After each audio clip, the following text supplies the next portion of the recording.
Okay folks, this is going to be a quick video on some circular saw safety. So the circular saw is kind of one of the more dangerous tools in the shop just because in its nature it can kind of grab, kick back. It's not held down, it's not 14,000 pounds. It's a fairly lightweight tool with a lot of power behind it. So I'm going to go through, I have 6 kind of core safety rules. There will be a quiz on some of these rules in Schoology, so you're going to want to review those, check those out. But really, there's 6 big ones. Number 1 being making sure your electrical situation is pretty safe. This cord has some tape on it, and that's really just for strain relief. The cord underneath is actually pretty good. But a lot of times, they just bend at that one spot and fail, just like an iPhone cord. But really what you're looking for is big cuts in the wire where you got copper exposed. This saw obviously has the ability to, cut itself and damage its own cord. So you want to make sure that's in good shape.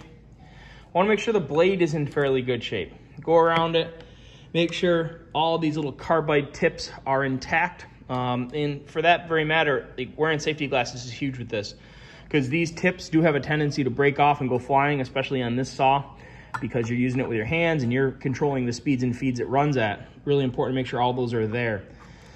And a lot of times you'll hit a nail or a drywall screw and some of those will break and come flying off, shoot out at you, a little shrapnel. So really important to wear your safety glasses on this. Again, a tool of this diameter, the blade tip is going pretty near 200 miles an hour. A little slower than that, probably like 175. Table saw is 200.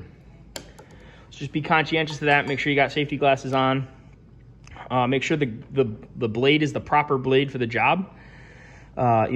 There's finishing blades, there's demolition blades, there's blades for cutting masonry, there's blades for cutting steel, there's certain saws for cutting masonry, there's certain saws for cutting steel, so just be conscientious of that and make sure you got the right blade. Blades will have an RPM limit on them. When they're new, there'll be ink on here that explains, what RPM this thing's designed to go, how fast it's designed to spin, what it's designed to cut. So make sure all those are in place. Look out for cracks. Cracks will sometimes develop in these. They've gotten a lot better over time, but occasionally you can get a crack or a bent tooth from it being dropped or something. And if it's got a defective blade, you just shouldn't run it. Big one, maintaining the guard in place. It used to be that they would put a hole right up there, about the diameter of a matchstick, with the idea that if you needed to make a cut and you wanted this out of the way, you could fold it up, put a stick in it, and hold it in place. Obviously, the lawyers at DeWalt decided that was a bad idea, and I would agree with them, right? Keeping this guard in place is incredibly important, especially if this thing were to kick back. This is a thigh saver right here, right? That thing popping out of place and protecting you is hugely beneficial. So if you got to make a cut where you need to hold this back for whatever reason, go get a different saw, okay? When cutting plywood and stuff, if this is set to the correct height, it has no problem auto-retracting and getting out of your way. But when you're plunge cutting into a bathroom floor, this just ain't the tool for the job. Make sure you got protective equipment on. Safety glasses are really the big one here. Gloves, you certainly don't want to be wearing gloves with this. You don't want to have long sleeves, stuff that can get tangled up in the blade. Hoodie strings, jewelry, that sort of stuff. You want to make sure you got none of that stuff on and you're ready to go.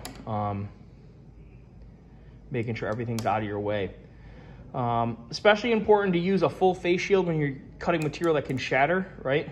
Things like hard plastics, stone, masonry, tile, anything that can explode like that, you're going to be wanting to have a full face shield. For cutting wood, safety glasses is pretty much what you need. Although hearing protection is certainly a factor depending on the saw that you have. Some of these are crazy loud. Some of them are not so bad. The worm drive ones in particular are significantly quieter because they just run at a slower speed. Make sure you're using the saw on a surface that's secure, right? We don't want to be trying to just freehand cut a little piece of plywood and the saw grabs it and shoots it across the room. We want to be cutting on a secure surface, clamp down. In our shop, that means clamping your mini wall section actually to the workbench in the back. I'll have clamps out and that sort of stuff for you so you can clamp it down and get it nice and secure. It's incredibly important that your stuff is secure because what this saw has a tendency to do, if you look at the blade is spinning this way. It'll actually grab the material and the whole saw will shoot backwards, okay? So you just want to be conscientious of that, being sure that your stuff is held down well, everything is nice and secure. because kickback, as I'll talk about when you go to do your demo, is a huge factor. So you want to be conscientious of that. Additionally, make sure you have two hands on the saw, right? This is the saw. There's a handle for your trigger hand, and here's a handle for your other hand to hold on to. Making sure you have a handle on both of those, or hand on each one of those, is a great way of making sure both hands are out of the way. There's no way it can kick back into your hand or your fingers if both hands are holding onto the saw, so something to be conscientious of. The last thing I really want to point out to you here is a couple of features in the front here. This notch right here, right, there's two of them. There's one here and there's one here. This notch right here is what you want to use to follow the line with, right?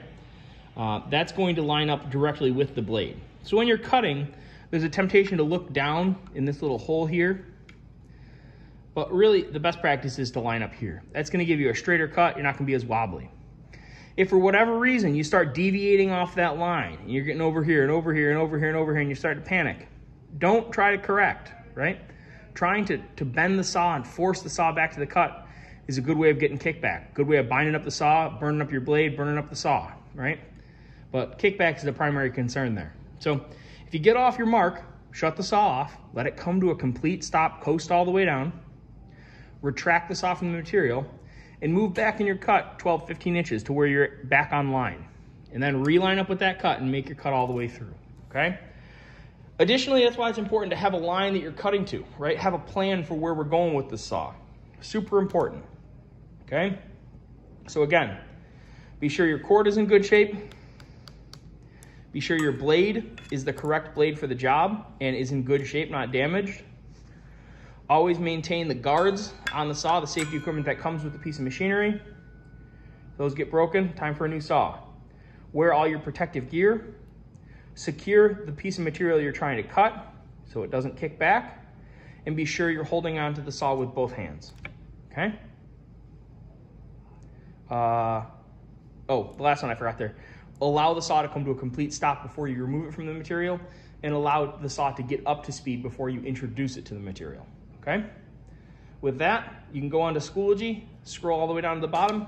There should be an activity called Circular Saw Safety. You can go ahead and complete that. Come see me. We'll be ready to rock and roll.